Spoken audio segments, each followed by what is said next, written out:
Umbar is approaching for LOTRO, and with the pre-patch and Mariner class released, we have the details of the expansion bundles. So jumping straight into things, you can pre-purchase the expansion now. The scheduled release date is indeed November 1st, actually as we predicted. And as usual with LOTRO expansions, there's a standard edition, which is going to be $40, a collector's edition, which is going to be $80, and then for just $50 more at $130, basically you get the ultimate fan bundle, which comes with a lot of extra stuff compared to the standard base edition. Of course, with all the additions, you do get the Corsairs of Umbar expansion content. You also get the Mariner class, you get the instance clusters, those are a part of the content. Now with all of them, you'll also get an extra character slot, a swashbuckler's pirate style, I assume, portrait frame, and a swashbuckler title. Now going into more details, things step up quite a bit with the collector's edition, which usually has an additional outfit set compared to the base edition, and a little bag of goodies here that they call improved expedition supplies. And then of course with the new outfit, armor, cosmetics, you get a title and frame to match that. And then for the ultimate fan bundle, as usual, there will be a whole nother set of cosmetics. Those are here. And then there's also the ultimate expedition supplies, which are a few helpful boosts for your character. The Ultimate Bundle also includes a housing item teleporter, presumably to somewhere within the expansion's content, probably a major city. There is also a monster plate appearance, and of course one of the really big things is going to be the level 140 Valor boost. Now, if you're curious what the cosmetics look like, or if you have additional questions, LOTRO did publish this frequently asked questions article, which does show what the collector's edition cosmetics look like and the ultimate edition cosmetics look like. Also, one thing I do want to make sure I say is that you can actually access the Mariner class right now if you pre-purchase the expansion, even though Umbar doesn't officially launch, at least scheduled for November 1st of this year. And without further ado, I am going to unbox the Ultimate Fan Bundle to show you all what you get. And I do want to thank Standing Stone Games for giving me access to this expansion to show you all and create content on it. So first off, all the cosmetics that we get will be given to every single character that you make. So this is going to include what we have here with the different character portrait frames, as well as the collector's edition bonus items and the ultimate fan bundle bonus items. Now, very importantly, the ultimate expedition supplies and the Valor level boost package will only be given to one character that you log into. And it's going to be the same for the collector's edition counterpart with the ultimate expedition supplies. So it is very important to make sure the first character you log into after you purchase the expansion is the one that you want this stuff delivered to, because you can actually transfer them to different characters on that server. You cannot transfer these to a character on a different server. So please do be careful with that. Change of scenery to somewhere a little bit more thematic, and we can go ahead and check out the character portraits. So the Swashbuckler's frame you get with every edition of the expansion. And this is what the Swashbuckler's frame looks like. If we go to the next one, that's going to be the Fleet Merchants, which is included with both the Collector's and Ultimate Bundle. And then finally, we have the Tidebreakers, which is only available in the Ultimate Edition. And then the titles already did cover, but you get the Swashbuckler title with the base edition. Fleet Merchants going to be with the Collector's and Ultimate Edition, and finally Tidebreaker is only the Ultimate Edition. Before we get to the rest of the cosmetics, I do want to go ahead and cover the Ultimate Expedition supplies. So this contains 4 Virtue XP boosters of 2,000 Virtue XP each, so it's basically 8,000 total Virtue XP from that. You also get an Ultimate Carryall selection box, so this includes the large version of all these different carryalls available. Maybe with the crafting revamp in Umbar, the crafting carryall will be extra appealing, even though I already have so many of them, can always use more. And then with this box, you will get 15 1,000 Virtue XP boosts. When you right click it, this is what happens. It does actually fill your inventory with all 15 of these 1,000 Virtue XP items. That does mean, though, that you can save them or ship them off to an alt if you want. And the level requirement is only level 7, so these could be good to actually use on low levels if that is what you want. They also, while they take up a lot of inventory space, can be saved for a Virtue XP boost weekend. Sometimes we'll get 10% or even 20% extra Virtue XP as a weekend event in LOTRO, so that could be a strategy for you. Also, if you do purchase the Ultimate Fan Bundle, you should get the Collector's Edition Improved Expedition supply, so I'm not entirely sure why my character hasn't at this point. I even did just relog, but to go ahead and cover what is actually in that, there will be one Virtue XP accelerator, so again, essentially 2000 Virtue XP, and then you have 100% XP accelerators, character XP, you get 5 of those. I believe they still last an hour and a half. And then you get a rare crafting component selection box, you get 5 of those, and finally 5 reputation acceleration tomes. So again, you are supposed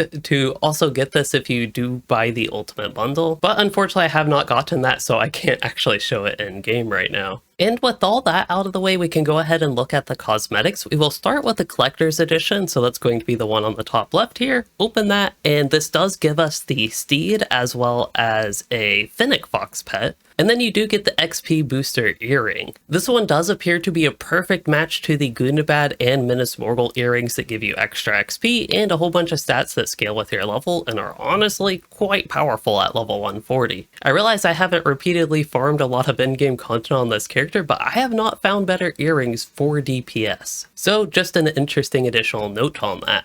So we'll go ahead and consume the Fennec Fox and the mount.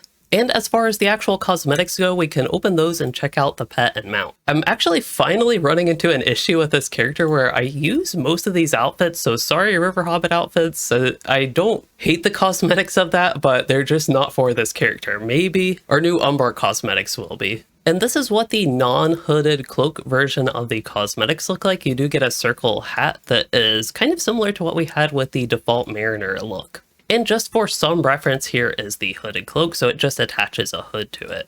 Honestly, I'm kind of liking the design of this one. Also for the Fennec Fox, that is what the pet looks like. It's just a cute little Fennec Fox. I actually really like it, but I'm really wondering if foxes, or more specifically, I guess here, Fennec Foxes are supposed to be a thing that I suppose is in Umbar and Harad. If I remember correctly, their natural habitat is more oriented towards desert-like regions. Also, it is really cute and I like it. Honestly, I'm not always the biggest fan of the expansion cosmetics that are in this game, but I am really liking this one, including the pet. It's going to be hard to top it with the ultimate version. Also, it is dyeable, and I really like how that looks with the dye, how much it changes. So, oh, the black actually looks neat. I used to always dye my stuff in black. I haven't much lately just because I do like being colorful, I guess, but the black in this looks pretty good. The Evenden blue, I know the other one, they showed a character in blue. I guess blue will be the default, but I think that looks pretty good in Evenden blue, as does basically everything. But yeah, it's looking pretty good dyed, and I am sure people will be able to create a good look. I'm not the biggest fan of it in red though. Crimson, if you do want that reddish color, for me at least, looks a lot better. Even green could work quite well for maybe a hunter-like character, even if you don't want to be a mariner, or yeah, have a little more naturey type looking color for your mariner even. I think the dark green, of course the seafoam looking green, they are an actual seafarer, which I think works well for a mariner. But it's honestly just not my favorite color. I do slightly prefer sea blue for just a little bit more blue and a little bit less green though. And with that, we have to check out the ultimate version now. So this is going to also include a mount.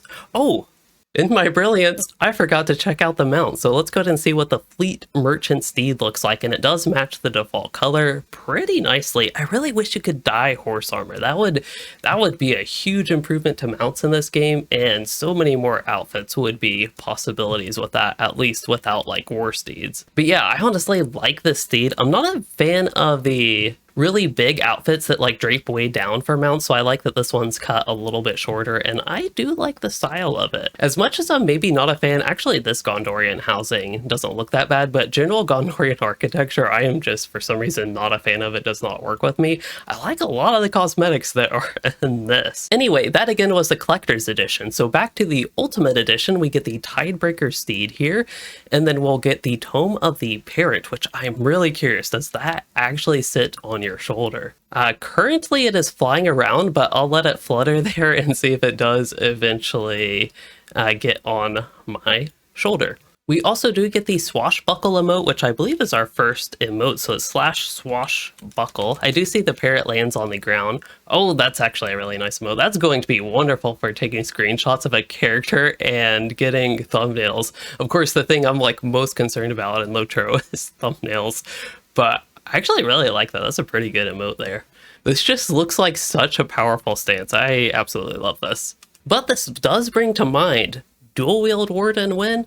That aside, sorry for my somewhat rough spear here, but I did want to check out the Tidebreaker's weapon aura and what that looks like. Okay, that does look like what I would imagine a Tidebreaker Seafarer. It's got a little watery glow to it. Might not be the easiest to see, but I kind of like the subtleness of that aura, and it's a little bit blue appearance, maybe a little bit less evil looking than what we had with Minas Morgul, so I'm quite the fan of that one. I think it looked great on a sword. I feel like spears are kind of tough to get right with the weapon auras just because you have the little blade portion and most of it is the handle. But even this one, the aura actually does extend up the handle. I didn't even notice that at first. So, I don't know, pretty cool to me. Alright, get that stuff out of the way so we can finally look at the actual cosmetic armor. And this is actually a cosmetic armor piece. It's a shoulder piece.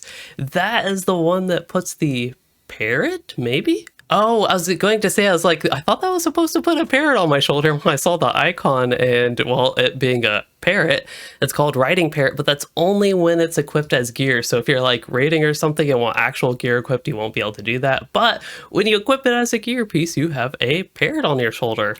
That's pretty neat. So you can indeed have a giant parrot and mini me parrot on your shoulder. Don't know quite what happened to my character's hair. It almost looks like he went bald, but he must be hiding it all the way in the hat. But there is indeed that feather hat, and this is what the cosmetic armor looks like. Again, this is with the parrot shoulder pads actually equipped for my character. If I unequip those, well, the parrot just disappears. That's the only difference. It also made me think my character went like white hair and suddenly aged a bunch when I saw that, but that is actually a part of the hat. It's a little head band looking thing that goes with it, and you do get a couple nice feathers in the hat. And alright, as far as dyeing this armor, it looks like, yes, you can. The blue part is what's going to be dyed, so you can change that to all these different looks. I think black also looks pretty neat in this one. Maybe I need to resurrect actually using black on some of my outfits. White is a little bit of a dirty white. I'm not sure I'm the biggest fan of that one. If it was a very clean white, I saw some potential with the Evandem blue. Looks pretty similar to the default, but a little bit brighter blue. You're the Wind blue if you want a little bit of a darker blue.